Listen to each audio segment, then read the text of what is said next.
No final da primeira temporada, várias dúvidas ficaram no ar, né, do que realmente aconteceu com Seiya, se ele morreu, se não morreu, se voltou pro Japão ou não, se ele vai ser invocado de novo pela deusa. Bom, tudo indica que sim, e eu já te adianto que sim.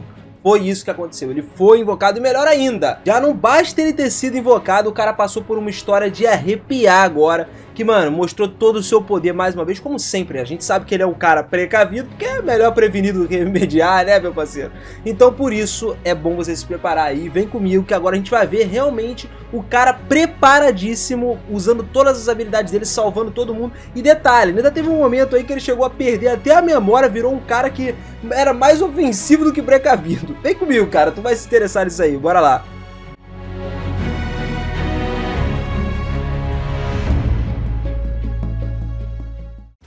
Fala, seus otakus, beleza? Eu sou o Minas e sejam muito bem-vindos a mais um vídeo aqui do canal. Quando o Seiya morreu aí na primeira temporada, a destruição da cadeia foi totalmente engolida pelo portão de Valhalla. Isso significa que quando essa morte dele aconteceu, a alma dele voltou para o Japão. E depois de descobrir que o Seiya não estava realmente morto, a um salto de tempo, né, meio curto de 5 missões mais ou menos de salvamento do mundo que a Arista passou, né, com outros heróis aleatórios que ela conheceu, que ela convocou.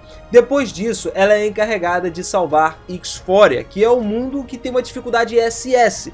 Então ela acaba convocando o Seiya novamente. Enquanto a Arista está lançando aí um feitiço para o ritual de invocação, ela olha novamente para todos os status do herói, olhando o papel que ela tava e tal, e fica profundamente emocionada. Os seus olhos ficam quentes novamente, né? Se acende aquele brilhinho no olho que a gente sabe. E aí foi quando ela reparou que o status do Seiya tinha sido redefinido. Isso provavelmente significava que ele perderia todas as memórias dele do passado, das aventuras que eles tiveram juntos. Mas afinal de contas, tudo bem. A Risa acreditava que, da mesma forma, ela teria uma chance de reencontrar com ele. Tava tranquilo. Aquilo era o suficiente para ela.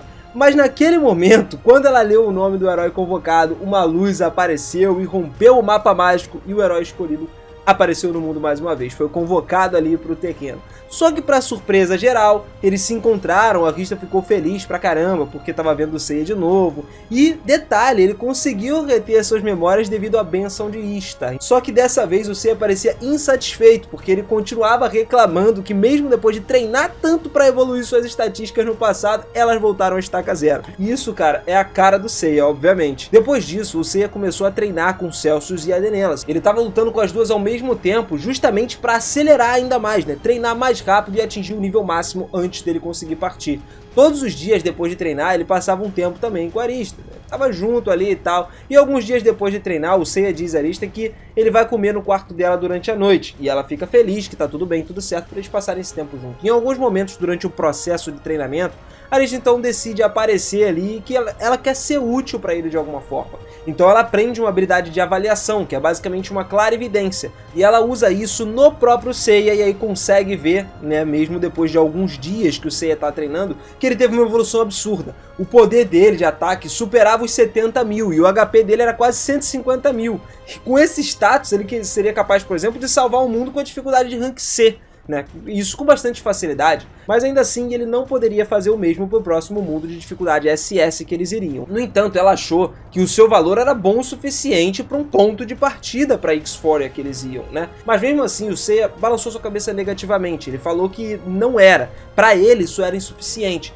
O Seiya queria aumentar ainda mais o seu valor de suas habilidades, justamente para um nível pelo qual ele possa pelo menos superar o poder mágico da antiga Mãe Dragão. Isso significa que ele teria que aumentar o seu nível para o máximo, mas o problema era depois disso, porque ele ainda tinha que ter mais. Se ele não conseguisse ultrapassar o limite do próprio status, o Seiya não poderia salvar a Ixforia de jeito nenhum. Parecia que o Seiya tinha as mesmas precauções que a grande deusa Ishtar tinha.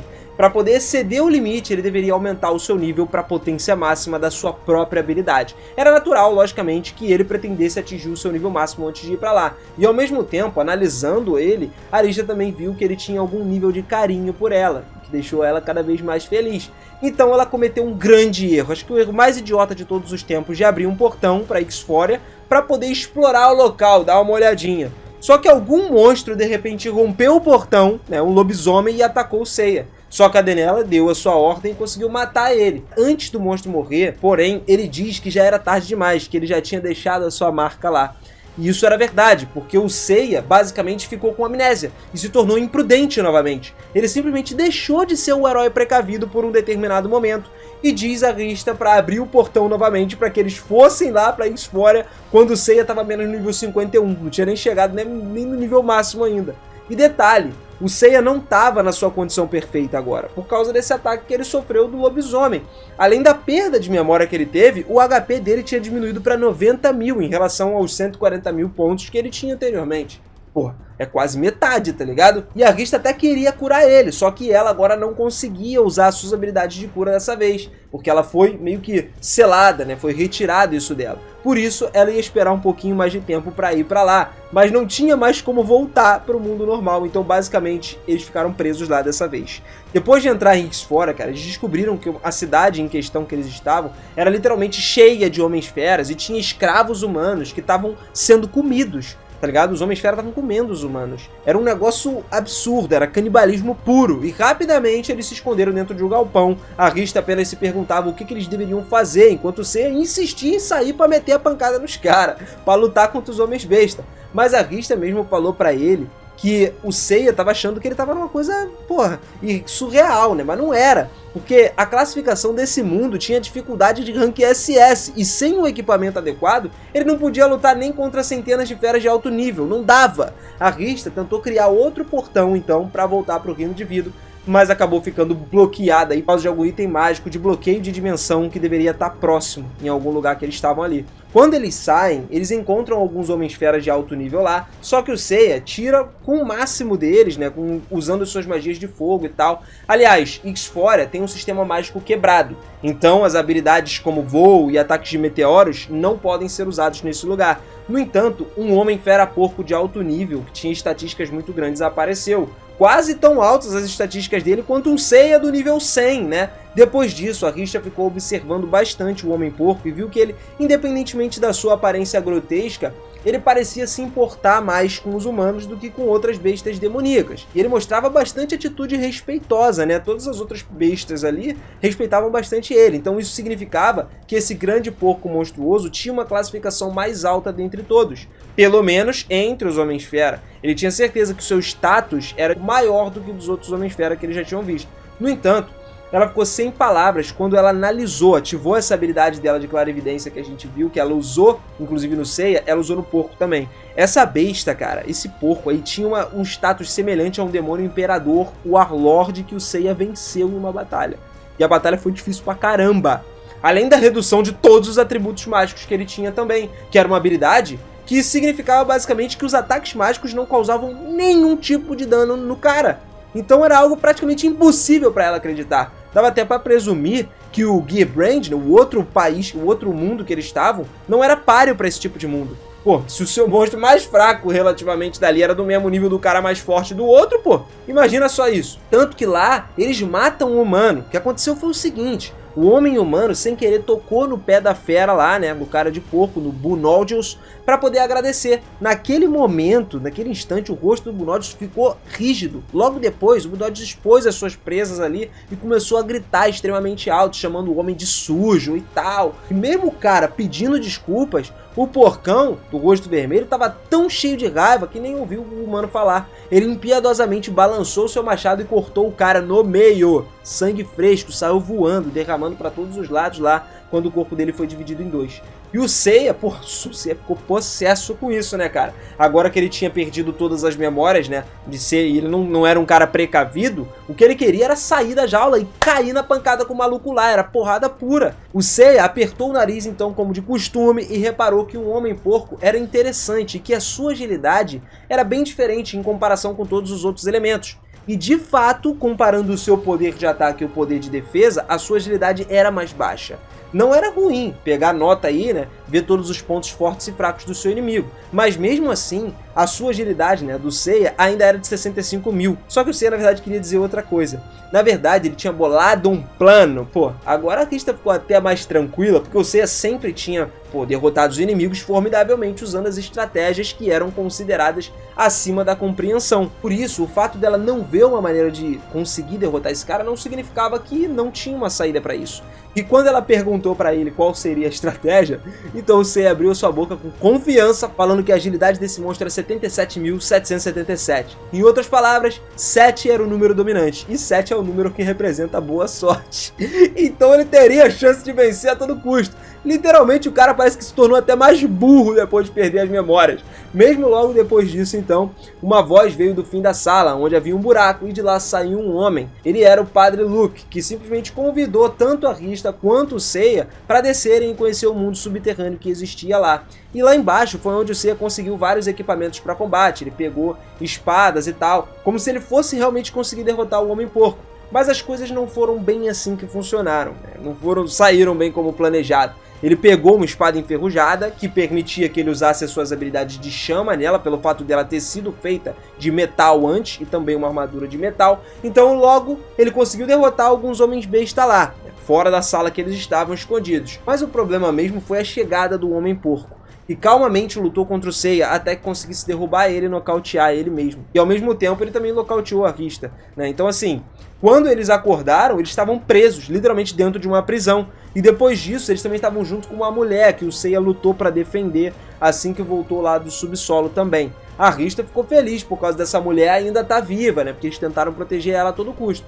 Mas a gente tinha um problema muito maior nesse momento. A mulher disse exatamente a dura verdade que ia acontecer, de que as duas se tornariam um banquete muito bom para a barriga do Bunodius. E aí foi que o infame Grande Orc apareceu. Ele olhou para a cela onde o Seiya estava preso e começou a rir. Ele parecia estar satisfeito enquanto esfregava seu próprio estômago. Então ele veio para frente das celas onde todos eles estavam trancados, né? E começou a olhar as duas garotas. Ele encarou como se estivesse exatamente examinando o corpo das duas. E ele estava confiante de que também ia receber uma recompensa muito boa por ter conseguido prender o herói. Mas que no momento ele estava precisando se recompensar, né? Pegar uma recompensa própria para ele mesmo. Então essas duas iriam servir. Então ele agarrou a Rista, tirando ela de dentro da cela. E nesse momento a gente viu que ela estava prestes a morrer. E se liga só, mesmo que uma deusa seja invulnerável, né, o seu corpo ainda pode ser destruído. Quando isso acontece, a sua alma é transferida para o reino dos deuses, e aí ela fica tranquilamente vivendo lá. Engolido, então, por um monstro, por exemplo, né, comido, era também uma possibilidade de um fim trágico para o seu corpo. Então lá dentro da prisão do Homem-Fera, o Homem-Porco estava simplesmente prestes a comer a Rista e a outra mulher. Então o Seiya imprudentemente começou a dar cabeçada nas barras de ferro da jaula, pensando que isso conseguiria restaurar a memória dele, que ele poderia salvar a Rista depois disso, sendo um cara cauteloso novamente. Ele compara isso com, inclusive, bater numa TV quebrada para começar a funcionar de novo, que, cara, é muito engraçado. No momento, então, que o Homem-Porco estava prestes a comer a deusa, ele percebeu que ela tinha um mau cheiro, né, fedia, e decidiu não comê-la, o que a Rista fica com sentimentos aí contraditórios com relação a isso. Ele então tenta comer a outra mulher, só que o Seiya de repente aparece, saiu da jaula novamente, tendo recuperado a sua memória dessa vez. Ele começou a lutar contra o Homem-Porco, e quando o Homem-Porco percebeu a aura destrutiva ao redor do Seiya, do braço do Seiya, né, que ele usava para contra-atacar, ele decidiu recuar, porque ia ser meio problemático, né, para eles lutar, vencer sozinho contra o Seiya. Após o Seiya e a Rista conseguirem escapar com a mulher, eles voltaram para a cidade subterrânea, e o Seiya se encontrou com o velho mago lá que podia mudar a sua classe.